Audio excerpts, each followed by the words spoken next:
Corría el año 451 después de Cristo. El lugar, los campos cataláunicos, en algún punto de la Francia actual. Dos ejércitos gigantescos se preparaban para la batalla. Por un lado, el poderío del Imperio Romano de Occidente, aunque solo una sombra de lo que fue, todavía imponía respeto. Por el otro, los temibles hunos, liderados por el legendario Atila, infundían terror en los corazones de los hombres. La batalla de los campos cataláunicos estaba a punto de comenzar, un choque de civilizaciones que determinaría el destino de Europa occidental. No había nada más en juego. Los romanos, liderados por el hábil general Aecio, luchaban por su propia supervivencia. Sabían que la derrota significaba el saqueo de la Galia y el posible colapso del Imperio Romano de Occidente. Para Atila y sus hunos, la victoria significaba riquezas inimaginables y la subyugación de un continente.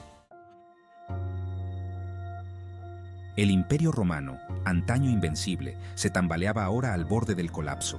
Siglos de mala gestión, corrupción e invasiones bárbaras habían hecho mella.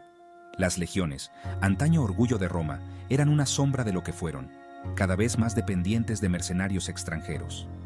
La economía estaba en ruinas, y los otrora vastos territorios del imperio se reducían. Los romanos ya habían presenciado la caída de sus hermanos en el oeste. Los visigodos, bajo el mando de Alarico, habían saqueado la propia Roma en el año 410 después de Cristo. Los vándalos habían invadido el norte de África, apoderándose del vital suministro de grano. Ahora, una nueva y aún más aterradora amenaza había surgido del este, los hunos.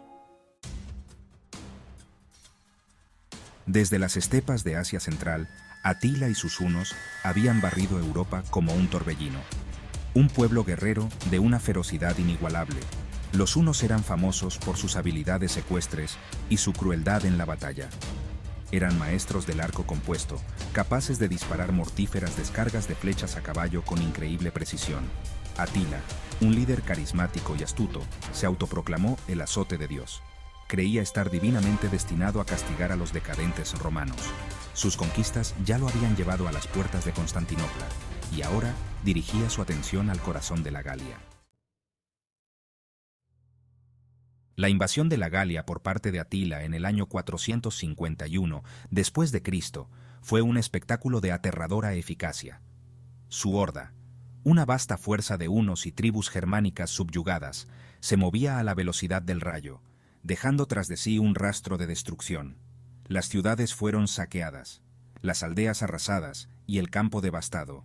La respuesta romana fue lenta y desorganizada. El terror precedió al avance de Atila.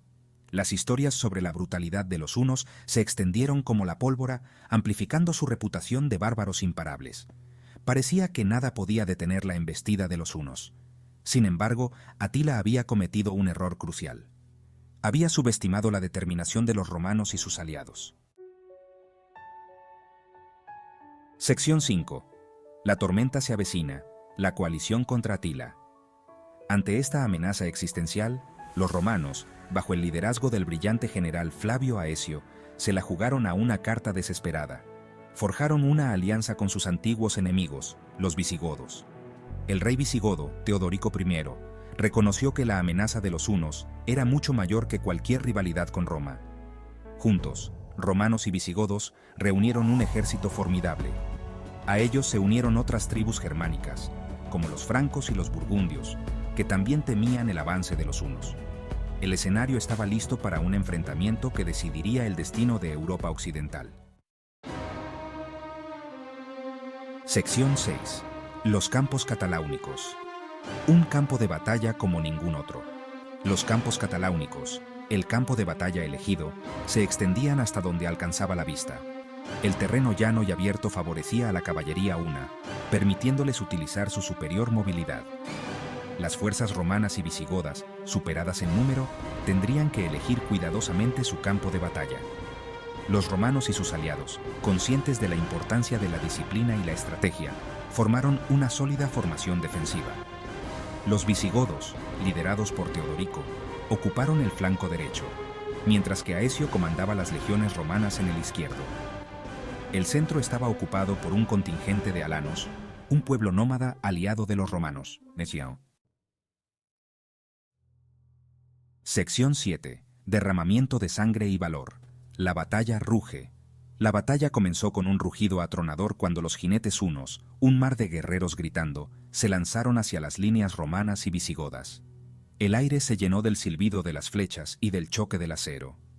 Los hunos, maestros de la guerra montada, lanzaron oleada tras oleada de ataques, intentando romper la determinación del enemigo. Sin embargo, los romanos y sus aliados se mantuvieron firmes. Las legiones romanas, disciplinadas y bien entrenadas, repelieron las cargas de los hunos con sus escudos y espadas. Los guerreros visigodos, impulsados por el odio a los hunos, lucharon con furia salvaje. La batalla se prolongó durante horas, un cuerpo a cuerpo brutal y caótico. Sección 8. Las secuelas. Una victoria. ¿Pero a qué precio? Al ponerse el sol, la marea de la batalla cambió. El rey Teodorico de los visigodos, al frente de una carga contra las líneas hunas, murió. Sin embargo, su muerte reavivó a los visigodos, que lucharon con aún mayor ferocidad. Los hunos, agotados y desmoralizados, empezaron a flaquear. Viendo su oportunidad, Aecio lanzó sus reservas, poniendo en fuga a las fuerzas hunas restantes. Atila y su guardia personal se vieron rodeados, pero consiguieron escapar del campo, dejando tras de sí una escena de inimaginable carnicería. Los campos cataláunicos quedaron sembrados de muertos, testimonio de la ferocidad de la batalla. Sección 9. El significado de la batalla. Forjando el destino de Europa. La batalla de los campos cataláunicos fue una victoria pírrica para los romanos y sus aliados. Los hunos, aunque derrotados, no fueron destruidos. Sin embargo, la batalla marcó un punto de inflexión en la historia de Europa. El aura de invencibilidad de Atila se hizo añicos. La batalla también tuvo profundas consecuencias para el Imperio Romano de Occidente. Aunque victorioso, el imperio quedó desangrado por el conflicto. Las legiones fueron diezmadas y el tesoro quedó vacío. La victoria le proporcionó al imperio unas pocas décadas más de existencia, pero no pudo detener su inevitable decadencia. Sección 10. Conclusión. Recordando los campos cataláunicos. La batalla de los campos cataláunicos fue una de las batallas más significativas de la historia de Europa.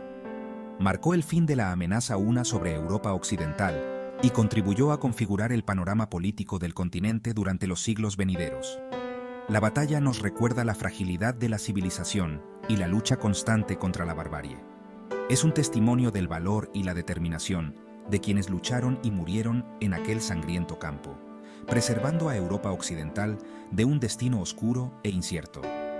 Los campos cataláunicos se erigen como un silencioso monumento a un choque de civilizaciones, una batalla que decidió el destino de imperios y cambió el curso de la historia.